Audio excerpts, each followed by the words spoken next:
അങ്ങനെ ഡേയ്സിക്കുട്ടി ഗുണ്ടൽപേട്ട് വഴി മസനഗുഡി വഴി ഊട്ടിക്ക് പോവാണല്ലോ. ഇതായിരുന്നു ഡേയ്സിക്കുട്ടിയുടെ സർപ്രൈസ്. എല്ലാരും ലാസ്റ്റ് വീഡിയോ കണ്ടല്ലോ അല്ലേ? കൂട്ടം കൂട്ടം കൂട്ടം കൂട്ടം കൂട്ടം ഇറങ്ങി ഫോട്ടോ എടുക്കണം നമുക്ക്. വെറുതെ ഇതോള് കുട്ടോ ഹോണടിക്കണ്ട. No horn.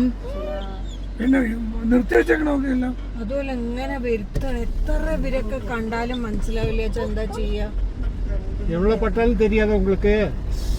എന്തിനാ അച്ഛാ? കാട്ടിൽ അവർക്ക് സമാധാനം കിട്ടാത്തോണ്ടായിരിക്കില്ലേ അവര് നാട്ടിലേക്ക് വരിക.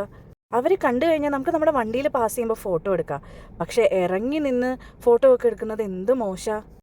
അവർക്ക് ഇൻസെക്യൂരിറ്റി ഫീൽ ചെയ്യുമ്പോഴല്ലേ നമ്മൾ അതിന് ഇടവരുത്തുന്നത് നമ്മൾ തന്നെയാണ് കേട്ടോ. ചില ആൾക്കാർക്ക് എത്ര കിട്ടിയാലും മതിയാവില്ല. അതൊക്കെ പോട്ടെ, നാട്ടിൽ മാത്രമല്ല കാട്ടിലും വിഷുവാണേ. കണ്ടില്ലേ കൊന്ന പൂത്ത് നിൽക്കുന്നത്. കാട് നിരീക്ഷിക്കണ അമ്പുച്ചക്കുട്ടി അല്ല അമ്പുച്ചി, എൻ്റെ നല്ല കുട്ടിയാ. ഇപ്പൊ ഡേച്ചിക്കുട്ടി എവിടെയാ? മുതുമലേ അവിടെ ഇരിക്കവിടെ. വല്ല ആനയോ പുലിയോ വന്നാല് പെടും. ഇടി ഇടി നമ്മൾ പാട് പെടും.